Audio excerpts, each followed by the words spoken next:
शहरी नदीम साहब हमारे साथ मौजूद हैं। उनसे पूछते हैं कि उनके क्या ख्यालात हैं जो इमरान खान साहब पे कातलाना हमला हुआ है, इस बारे में वो क्या कहते हैं। जी नदीम साहब। अस्सलाम वालेकुम जी। ये मुखालिफिन की बुज़दिलाना हरकत है, और जब लीगली वो कुछ नहीं कर सके और उसका कुछ बिगाड़ नहीं सके, और एक जो बढ़ता वो समंदर है अवाम का हक़ की तरफ, हक़ के साथ, और उसको रोक नहीं सके लीगली, तो ये शरारत कर दी, ये हरकत कर दी।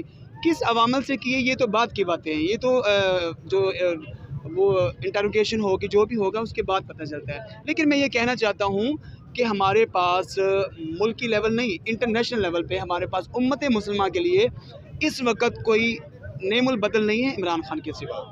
हम उसे उलिल अम्र समझते हैं। अल्लाह फरमाता है सूरह निसा की आयत नंबर 59 में, या अय्युहल्लज़ीना आमनू अतीउल्लाह व अतीउर रसूल व उलिल अम्र मिनकुम।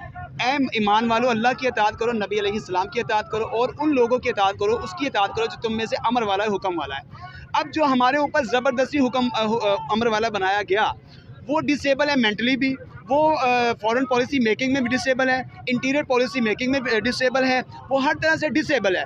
वो बेचारा अफरा तफरी का शिकार है। जिस दिन उसने प्राइम मिनिस्टर बना है, हल्फ उठाया, उस दिन उसने उसके ऊपर फ़र्द जुर्म आयद होनी थी।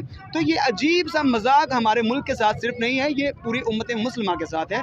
OIC का इजलास 2 साल में एक साल में 2 दफ़ा करवाया, तो मतलब है कि सारी बातें बहुत अच्छी इंडिकेशंस थी, जनरल असम्बली में जो एड्रेसिंग थी, ये सारी चीज़ें हमारी उम्मत मुस्लिमा को जगाने के लिए, एक करने के लिए अच्छी थी। लेकिन हमें हमारी वो जो डर्टी जनरेशन ऑफ करप्शन है उसको बर्दाश्त नहीं हुआ, अनफॉर्चुनेटली।